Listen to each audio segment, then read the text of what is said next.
Keep your eyes peeled. Head down, fire!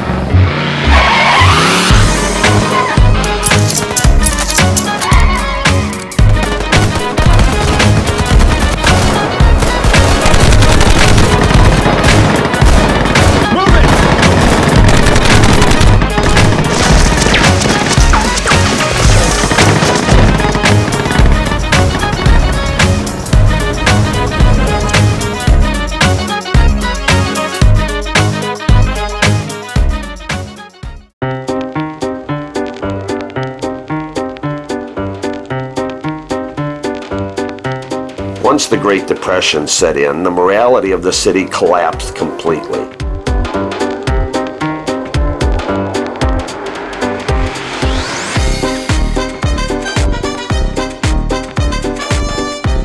Panhandlers and prostitutes were out in numbers, jostling pedestrians right off the sidewalks.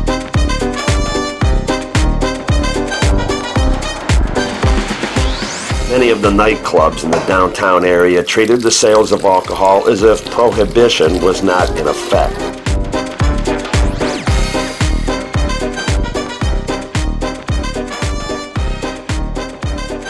Due to the political corruption in the city, Cleveland, once having the finest police department in the nation, had greatly declined because of it. City authorities had become so corrupt that Cleveland became known as one of the 3 safest places for criminals in the country to lay low.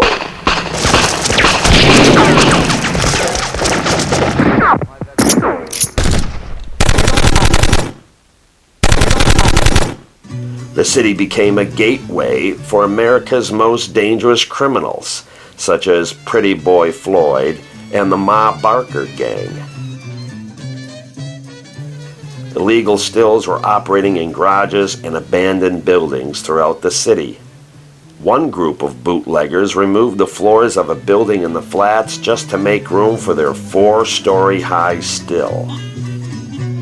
Prostitutes could be easily found in brothels and back rooms of restaurants, along with operating an out-call service. As far as automobile manslaughter was concerned, it seemed like it was open season on pedestrians year-round. This gave Cleveland the worst traffic control record of any major city. Gangs like the Leonardo and Porello brothers, who immigrated to the States from Sicily, made thousands of dollars with their illegal bootlegging business, which by nature included robbery and extortion. Small business owners either had to pay off the gangsters or get their establishments blown up.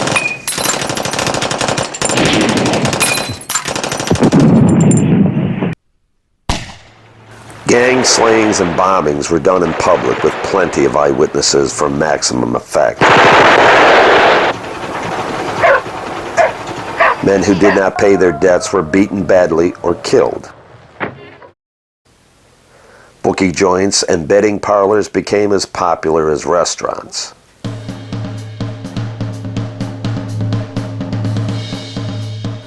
The illegal gambling joints in Cleveland were raking in $200,000 a week.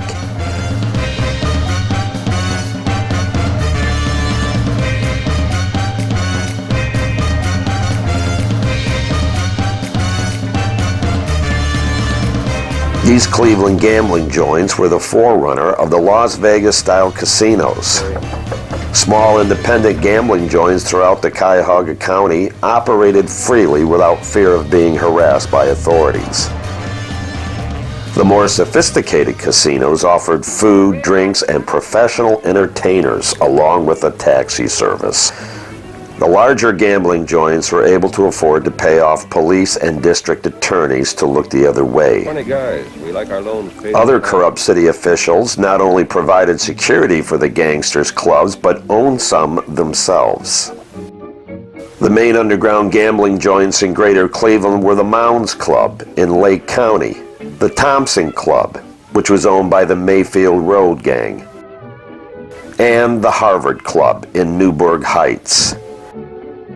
The Harvard Club had close connections to the infamous Mob Barker gang.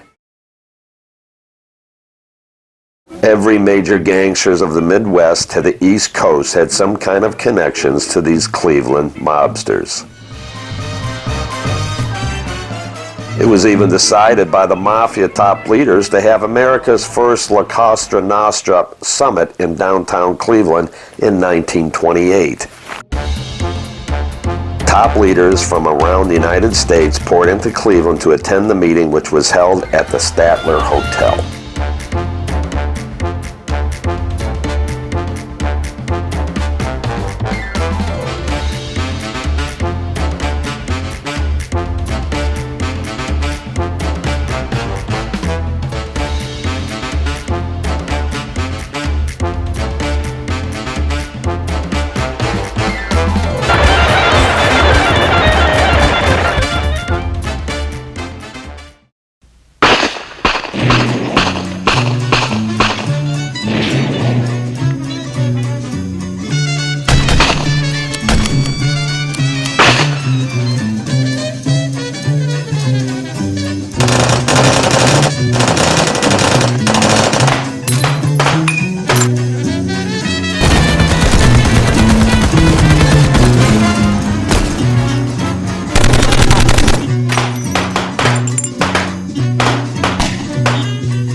By the 1930s, Cleveland was considered the third largest automobile industry in America.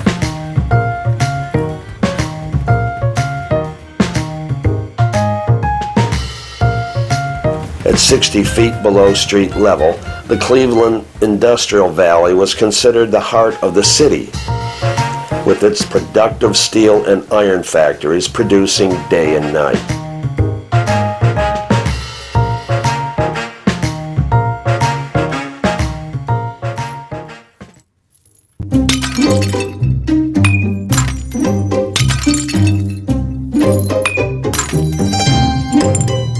Even though the Prohibition era ended in 1933 because of the 21st Amendment was repealed, the illegal liquor industry continued to prosper by circumventing the taxation that came with legalization. So, in the fall of 1934, the Treasury Department of Alcohol Tax Unit transferred Eliot Ness from Cincinnati, Ohio, up to Cleveland to be the chief investigator for the enforcement branch of the ATU, the Alcohol Tax Unit. After Eliot Ness left Chicago, he was hired in Cincinnati, Ohio. Back then, Cincinnati, Ohio was considered pretty rural, and Eliot Ness was in charge of enforcing prohibition down there.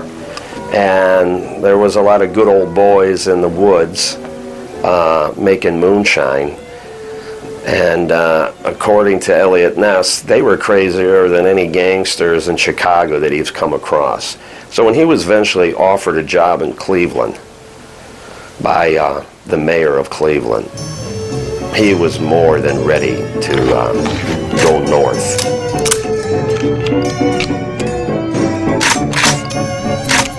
Because he says that was his stint in the Cincinnati area was one of his hairier occupations, dealing with those country good old boys who shot first and then asked why you were there afterwards. His specific assignment was to tackle the problem of illegal liquor coming in from Canada across Lake Erie. But the following year, the newly elected mayor of Cleveland, Harold Burton, promised the citizens of Cleveland that he would clean up the corruption that crept into City Hall during the Prohibition era, and appointed Eliot Ness as the city's new safety director.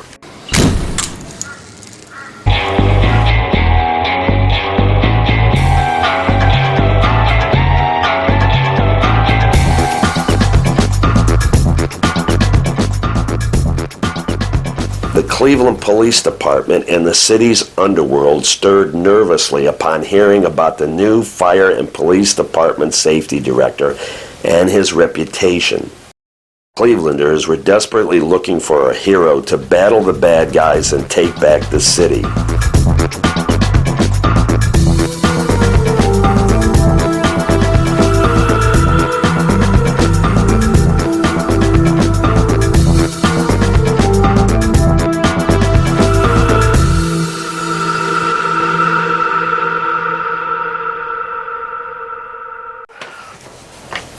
It was evident with the people that knew Eliot Ness that the cartoon character Dick Tracy in the newspapers was basically, that character was based on Eliot Ness's life when he was in Chicago.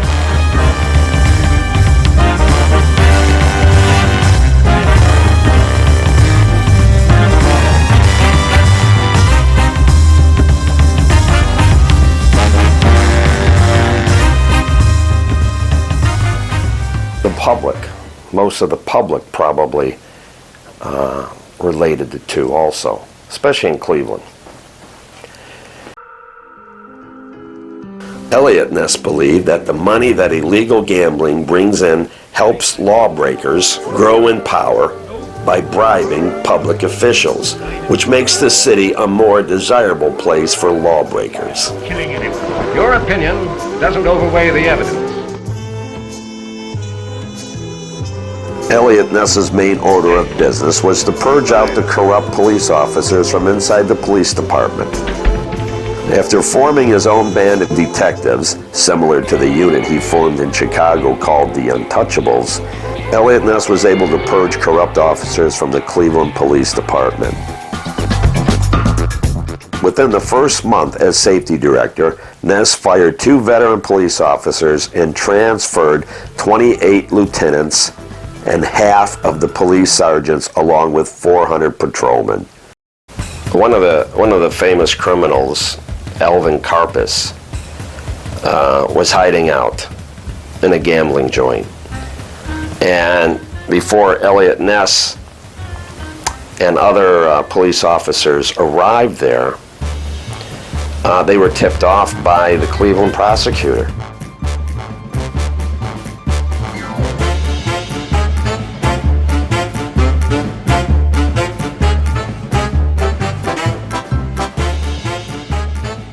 Public enemy number 1 at that time, Alvin Karpis, was escaped out the back door and among everybody else, which made a fool out of Eliot Ness. So that's how bad Cleveland was, where even the prosecutors could be bought.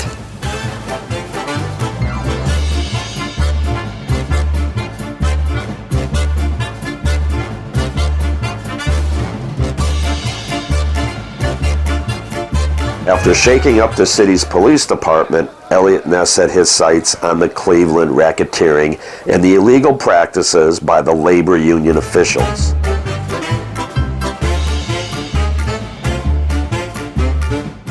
Powerful, corrupt Cleveland union leaders would parade down Euclid Avenue in limousines bearing placing cards, deriding Cleveland authorities for even thinking of investigating them. The city's top feared corrupt union bosses were 39-year-old Donald A. Campbell, president of the Painters District Council and Glazer unions, and 43-year-old John E. McGee, head of the Labor's District Council and Window Washer Union.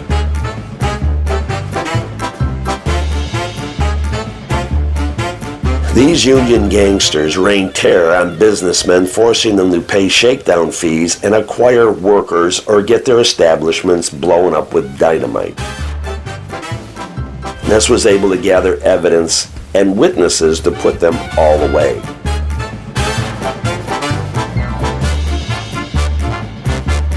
Ultimately, Eliot Ness put 4 union chiefs in the penitentiary and altered the behavior of other union officials that were following in their footsteps.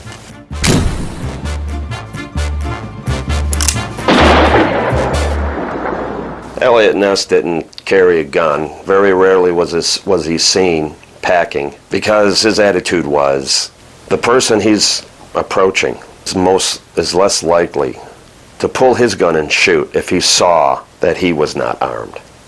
So very rarely did Eliot Ness carry a weapon.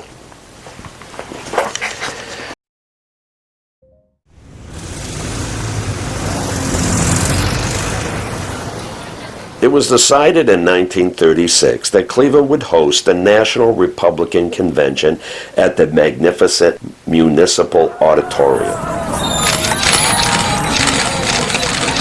Distinguished delegates would arrive in the city by planes and trains and automobiles from each of the 48 states. While Eliot Ness was in town, after he would get off work, he loved hanging around downtown areas and the Holiday Inn hotel rooms, such as the Vogue room, hanging out with rich people.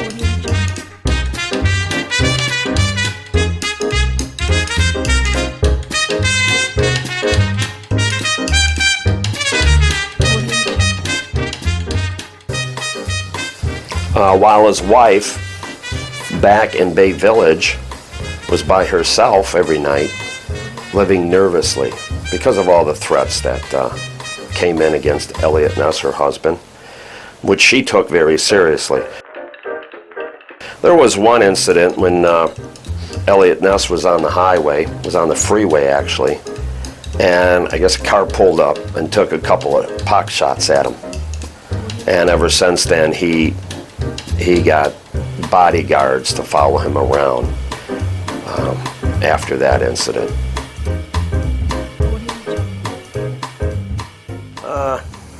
Even though Eliot Ness was considered a failure by a lot of politicians for not catching the Cleveland torso murder,